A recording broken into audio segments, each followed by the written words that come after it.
Hi, this is Megan, and this is Downsizing for Seniors, the first YouTube channel dedicated specifically to the unique needs of seniors who are downsizing. So let me ask you a question. Do you feel exhausted by the idea of downsizing? Well, my guess is if you feel exhausted, you are probably making mistake number 7 out of the 8 biggest mistakes that most people make when they're downsizing, and that is what I call itemize your downsize. Now, itemizing your downsize is such a common mistake that most people actually think they're downsizing when they're really making this mistake. So, stay tuned. We're going to give you lots of pro tips on how to avoid this one.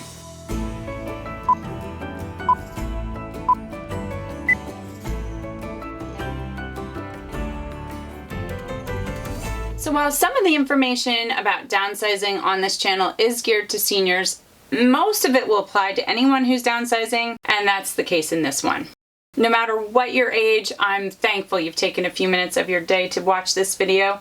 If you're new to YouTube, all the content is free, and you can watch it as many times as you'd like.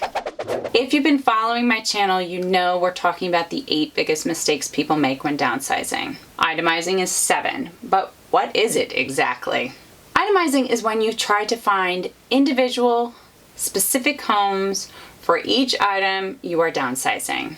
This is what it sounds like when you're itemizing. This is a real conversation I had with a client. This client had done a lot of work since our last meeting and had a pile outside her basement door. In the pile, I could see candles and parts of her husband's train collection. I was thrilled that she was making so much progress and told her so. This is what she said to me in response. This is itemizing. So I think the blue candles are going to go to my neighbor. She's a blue person and mentioned she might take them, but I've got to call her and make sure she still wants them. The green should go to my niece. She said she would pick them up, but I haven't heard from her. The white ones can go to church, at least most of them, but they won't take everything. Some of the tracks from my husband's train set will go to our nephew, but he doesn't want everything. Whatever he doesn't take, a friend of my husband's will take, and he probably will also take the train magazines, but we're not sure. My husband wants to find someplace else to donate the magazines if his friend doesn't take them. Oh my goodness, I'm a professional downsizer and I'm exhausted by this. We're talking about some candles and parts of a train collection, and we have 5 or 6 people or organizations that have to be contacted and scheduled just to downsize one small pile. Everyone who tries this approach, this itemizing, exhausts themselves. And it's no wonder. The numbers are not in your favor.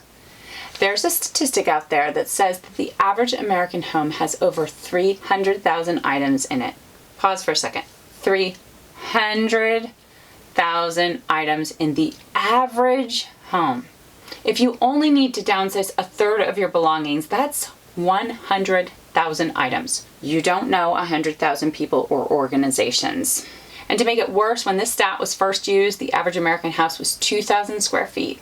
If your home is bigger than 2,000 square feet, or if your house is fuller than the average house, that number is probably bigger. So, just to be clear, trying to find specific individual homes for each item is not downsizing. It's itemizing, and you will struggle and bog down with this approach. It will not be successful for you. But since it's such a common mistake, there must be a good explanation of why it's happening. In my opinion, there are 3. 2 are based in science and 1 in culture. So let's tackle the culture part first. Many of our clients had parents who survived the Great Depression and taught their children lessons like save it for a rainy day, waste not, want not. For those children who are now in their 70s and 80s and trying to downsize, those lessons of save, save, save, save, save make it feel like the right thing to do to find the right person to give or donate something to. It feels like we're being a good steward to our things, to our belongings. It makes you feel responsible to pass on to a specific end user. It feels good to downsize this way. And be honest, where would you rather see your green candles go? To your niece or to that large donation site? Well, we're all going to say your niece. The problem isn't just one set of candles going to your niece. It's trying to downsize an entire house that way. That's the problem. That's where you get exhausted. And it's not just lessons from your parents that are making us want to itemize our downsize. Let's talk about the science. The first scientist I want you to know is Dr. David Eckert. Dr. Eckert is a professor of sociology and gerontology.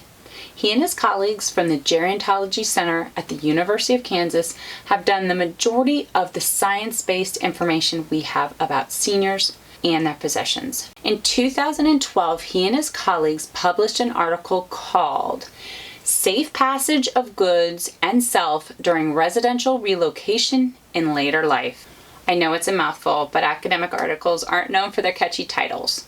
The authors interviewed 75 people who had downsized. They told their stories about safe passage of cherished possessions, their initiatives to place things, appreciation by new owners, an attempt to project the value or memory of the giver.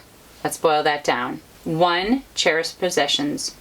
2, appreciative new owners. 3, projecting values and memory of the giver. It's a fascinating study and you're more than welcome to look it up yourself, but here's just the thumbnail version. Part of what we're doing is passing our legacy along. The reason we want to find the perfect place or person for each item is that we see ourselves perpetuated in the item as we pass it along.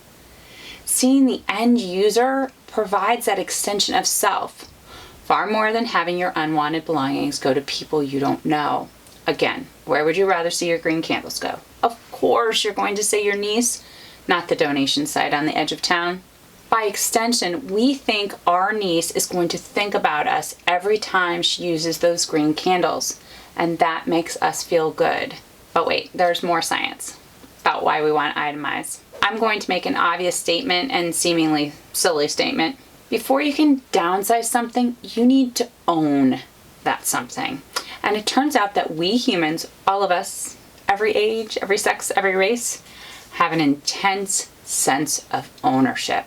Dr. Richard Thayer is an economist at the University of Chicago. His specialty is called behavioral economics. What the heck does that have to do with downsizing? Everything. Dr. Thayer is known for his research on the endowment effect. The endowment effect says that we endow our things with special powers. This is the psychology behind why you look at someone else's stuff and you think it's junk, but you look at your junk and think it's good stuff. Boiled down, the endowment effect means that all of us form an intense attachment to our things. This attachment happens very, very quickly and, surprise, surprise, enhances over time. The endowment effect makes us elevate our things to a greater importance and greater value than any non-owner will ever value it. The endowment effect is so important, I'm going to do a follow-up video on how it really messes with us during downsizing. But for now, know that the endowment effect and the idea of safe passage are playing havoc in your head when you're downsizing. Okay, so we know why it's happening, so what are we going to do about it? So here are your 6 pro tips for avoiding itemizing. 1, recognize what's happening. You need to recognize there are psychological pulls that are at work. Just like if you want to quit smoking or something along those lines, you need to recognize your triggers that are working against you. Okay, number 2 is a little more practical. We all want to itemize. I know you're going to want to do it even after you've watched this video. So set a limit on the number of specialty people or organizations that you're going to use. You should itemize no more than 20 groups of your belongings. If you're downsizing as a couple, no more than 30 groups of your belongings for both of you. Let me be specific how this works. If you want to take all of your books to a specialty place, that would count as 1.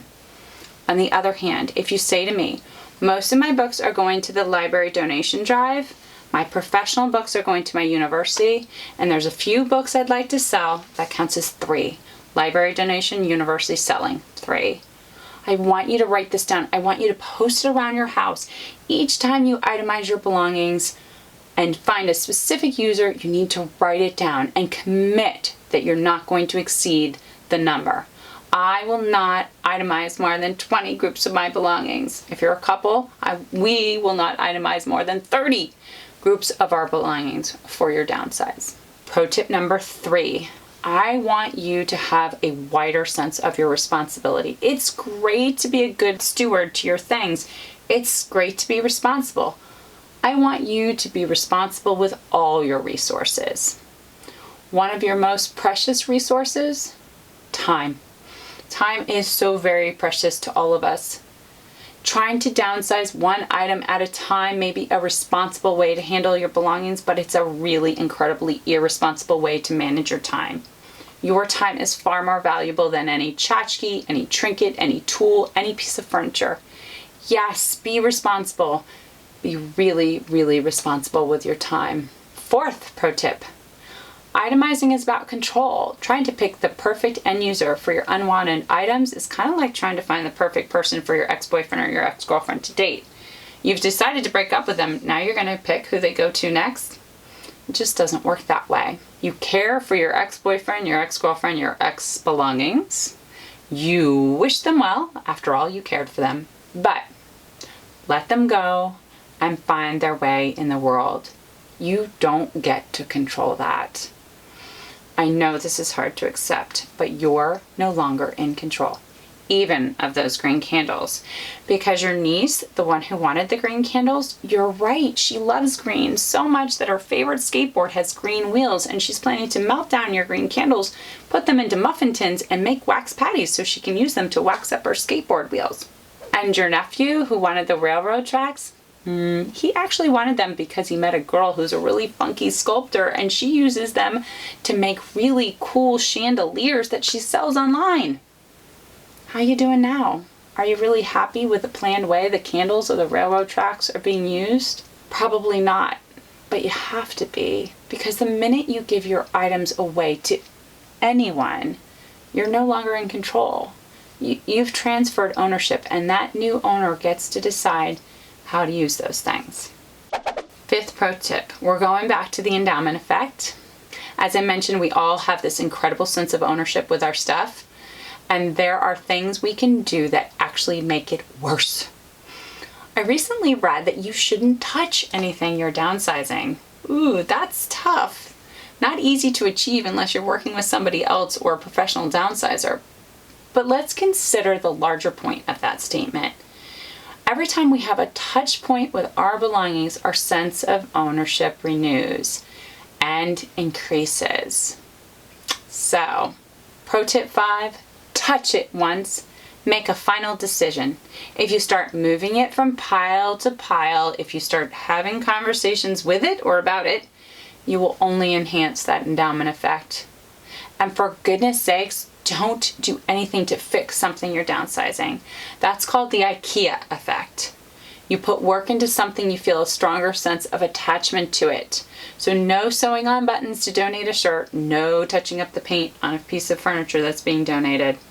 Pro tip 6, there's another financial reason why itemizing can be a bad idea. If you're looking to do an estate sale or garage sale or an auction at your home, something where you need to lure the public to your residence or your belongings, itemizing can be very problematic. If you've itemized out too many of the valuable or the interesting things, you may not have enough remaining to get people to your in-home auction or sale or whatever you're doing. You need those higher end items to draw people to buy the lower end items. This is also true if you're working with someone who's coming to your house and giving you a one-stop price. These are often small local dealers, and they may come in and say something like, your hauling costs are going to be $400, but you have $150 worth of sellable goods, so I'm going to charge you $250 to take the sellable and the non-sellable. If you start picking away at the sellable stuff, you may find yourself with a whole new deal to negotiate. A lot of what I'm talking about here is the need to create emotional distance from your belongings. You may not realize how emotionally attached you are to these things, but understand that it's human nature to have that emotional attachment to your belongings. There are scientific and cultural reasons why you're doing it. In order to break it, or at least reduce it, you need to actively work at ways to detach from your belongings. Your downsize will be so much more successful if you don't itemize. You'll be happier, you'll be less exhausted. So if we're not itemizing, what are we doing? carve out your 20 to 30 specialty items. After that, you are looking for a broad channel to downsize the remaining items. Whether that's something like an auction that will take a wide variety of things, home goods, furniture, etc., or if you're looking to donate, look for somebody that takes a wide variety of things. So we're going to itemize a handful of things. The rest we're going to accept that they are going to this broad channel that we're going to find. Anything after that will have to be cleaned up or hauled away. So we have now covered 7 of the 8 biggest mistakes in downsizing. So it means we can move on to number 8, the last one, which is generalize your downsize, in our next video called Targeting Your Downsize. If you liked this video, be sure to give it a thumbs up. If you're watching and know someone who would benefit from this information but does not normally watch YouTube, please be sure to help direct them to our channel. And remember, the start to any long journey begins with one small step, so take that first step, and thank you so much for watching.